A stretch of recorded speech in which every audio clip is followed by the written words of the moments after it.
Assalamualaikum warahmatullahi wabarakatuh. Sholat Jumat di Masjid Istiqlal tanggal 18 April 2025 atau tanggal 19 Syawal 1446 Hijriah. Bertindak sebagai khotib adalah Profesor Dr. Bambang Irawan MA, Guru Besar Universitas Islam Negeri Syarif Hidayatullah Jakarta atau UIN Jakarta. Pada kesempatan ini khotib menyampaikan tema rezeki yang berkah penopang kebahagiaan hidup. Untuk itu marilah kita bersama-sama menyimak khutbah Jumat yang disampaikan oleh Al-Mukarram Bambang Irawan. Profesor Dr. Bambang Irawan. Ma'asyiral muslimin rahimakumullah. Mari kembali bersama-sama kita menundukkan kepala kita, sembari merasakan nikmat Allah yang begitu besar yang diberikan Allah kepada kita. Setiap kedipan mata, setiap detak jantung, insya Allah itu menjadi bagian zikir-zikir kita kepada Allah Subhanahu wa ta'ala. Hanya Allah lah yang membangunkan kita dari tidur. Betapa Allah sering mewafatkan kita lewat tidur. Ketika kita kembali dibangunkan oleh Allah, itu artinya Allah masih menginginkan kita untuk menulis perjalanan hidup kita yang jauh lebih baik lagi. Betapa banyak kelalaian-kelalaian yang sudah kita lakukan, tetapi Allah masih memberikan waktu kepada kita dan mempertemukan kita di rumah Allah yang mulia ini, di mana Allah masih memberikan kita cahaya dan rahmat dan ampunannya. Di tengah hiruk pikuk dunia, di mana waktu begitu berjalan dengan cepat, saat kita memegang handphone kita, melihat segala hal yang ada di dalam gadget kita, tahu-tahu waktu sudah berlalu 3 jam, 4 jam. Waktu berlalu begitu cepat. Tapi sejauh mana kita melakukan refleksi tentang diri kita di hadapan Allah? Kapan terakhir kita meneteskan air mata, menunjukkan rasa syukur kita kepada Allah atas kehidupan yang masih diberikan Allah kepada kita sampai hari ini? Selawat beserta salam mari kita sampaikan kehariban junjungan Nabi besar kita Muhammad Rasulullah Sallallahu Alaihi Wasallam. Sosok yang hidupnya penuh kasih, lisannya tak pernah lelah mendoakan umatnya.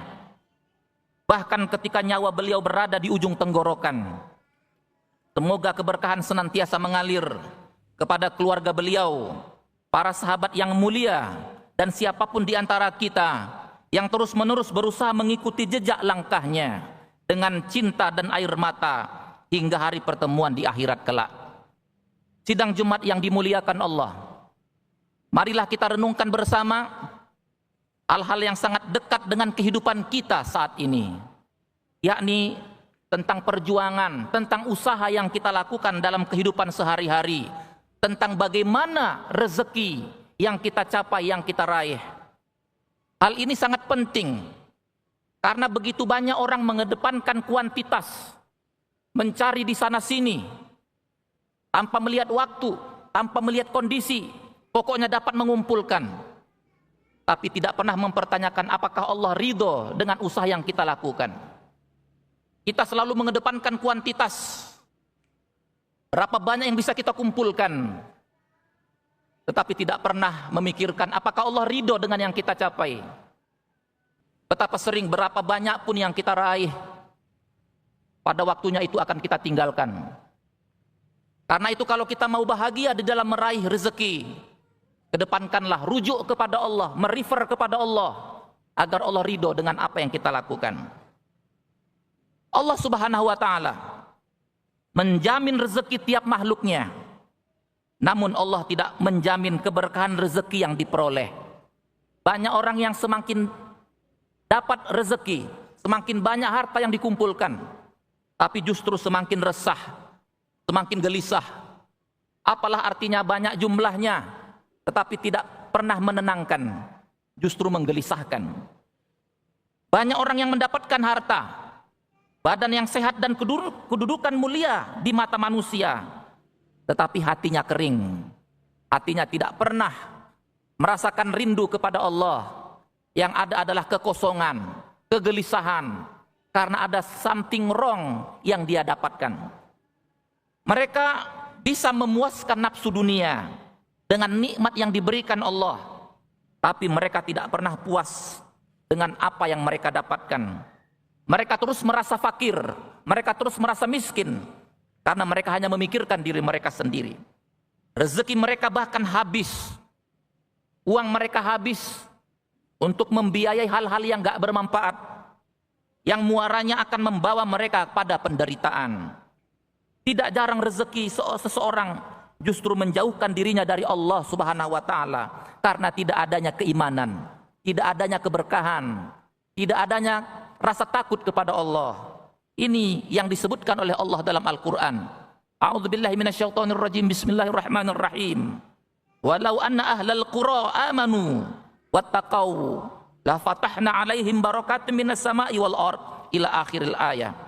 Jika sekiranya penduduk negeri-negeri beriman dan bertakwa, niscaya kami akan melimpahkan kepada mereka keberkahan dari langit dan bumi. Kata berkah berasal dari bahasa Arab barokah, yang artinya ziyadatul khair, atau bertambahnya kebaikan. Rezeki yang berkah adalah rezeki yang membuat kebaikan kita bertambah, syukur kita bertambah, kekhusyukan kita bertambah. Rezeki yang barokah adalah rezeki yang membuat seseorang semakin dekat dengan Allah. Ketika rezekinya bertambah, maka makin rajin ibadahnya. Semakin banyak rezeki yang ia peroleh, maka semakin banyak juga amal kebaikan yang dilakukan. Orang-orang yang membelanjakan hartanya untuk sebanyak-banyaknya beramal soleh, tentu akan mendapatkan ketentraman dunia dan kebahagiaan akhirat. Allah berfirman dalam Al-Quran surat Al-Lail, yang artinya akan dijauhkan darinya neraka orang yang bertakwa, yang menginfakkan hartanya di jalan Allah, membersihkan diri. Tidak ada satu nikmat pun yang diberikan seseorang kepada yang harus dibalas, kecuali dia memberikannya semata-mata karena mencari keridhaan Tuhannya yang maha tinggi. Sungguh kelak dia akan mendapatkan kepuasan, menerima balasan amal-amalnya. Rezeki yang berkah tidak serta-merta diperoleh begitu saja. Perlu perjuangan, perlu usaha, perlu niat yang lurus. Rezeki yang berkah harus diniatkan, tidak asal mendapatkan.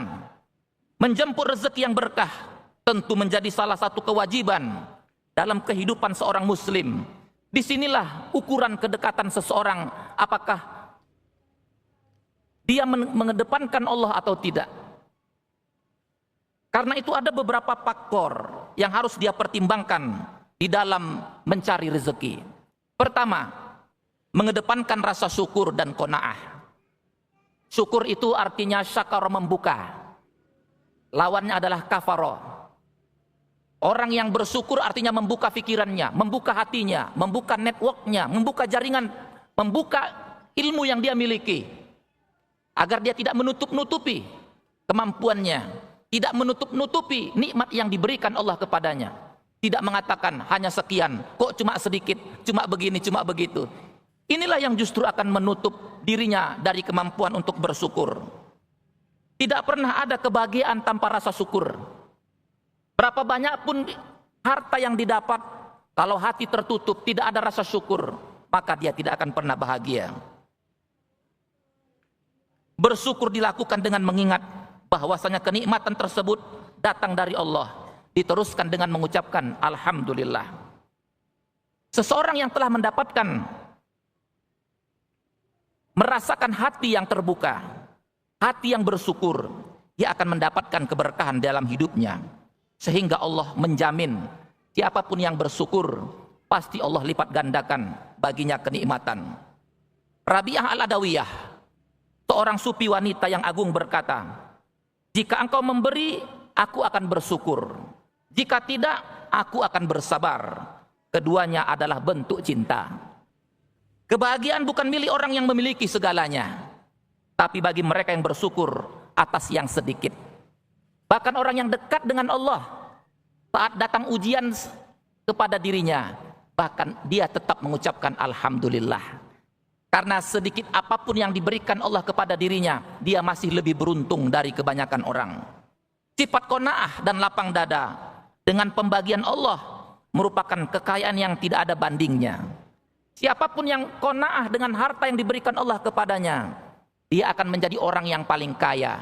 Yakunu aghnan nas, menjadi orang yang paling kaya. Kaum muslimin rahimakumullah, rezeki yang berkah adalah harta yang dimiliki oleh seseorang muslim yang membuat dirinya selalu merasa berkecukupan dengan harta tersebut. Seseorang yang selalu merasa cukup akan rezekinya, tidak akan berlebihan dalam mengejar rezekinya, tidak sampai melupakan syariat, tidak sampai melupakan tujuan-tujuan tertinggi daripada syariat. Dia yakin betul bahwa rezeki yang sudah ditetapkan untuknya tidak akan lari kemana-mana. Keyakinan ini akan menjadi semacam pondasi dalam hidup sehingga hatinya selalu lapang dan tentram. Yang kedua, agar rezeki itu menjadi semacam keberkahan dan kebahagiaan, dia harus mengejar rezeki yang halal dan bersih. Memperoleh rezeki dengan cara yang halal merupakan syarat mutlak bagi teraihnya rezeki yang berkah. Allah Subhanahu wa taala banyak sekali mengingatkan kita lewat ayat-ayatnya agar kita sangat berhati-hati. Jangan sangat mencintai harta sehingga melupakan semuanya. Allah memberikan reminding, peringatan kepada kita. Wa tuhibbunal mala hubban jamma. Engkau terlalu mencintai hartamu sehingga melupakan dirimu, melupakan Tuhanmu. Imam Ghazali berkata, tidak ada amal yang diberi jika berasal dari harta yang haram. Ia seperti menanam benih di tanah yang kering. Jangan kotori rezeki kita dengan cara-cara yang kotor, dengan cara-cara gratifikasi akademik, manipulasi, laporan, plagiarisme, riset. Halal bukan sekedar status hukum, tapi kesucian niat dan proses. Sebagaimana yang dikatakan oleh Imam Ibnu Athaillah, bukanlah rezeki itu apa yang dikumpulkan, tapi apa yang mencukupimu dan menghubungkanmu dengan Tuhanmu. Yang ketiga, agar rezeki menjadi berkah dan melahirkan rasa bahagia, rezeki harus mengalir kepada orang lain. Rezeki tidak boleh masuk ke rekening kita sendiri. Setiap ada yang masuk, harus ada yang keluar. Itulah hukum alam. Masuk lagi, keluar lagi. Karena kalau kita tidak lakukan ini, kalau kita hanya menampung apa yang masuk dan tidak mau mengeluarkannya, awaslah, Allah bisa mengeluarkan lewat pintu yang lain. Jangan sampai harta kita itu keluar lewat pintu yang lain.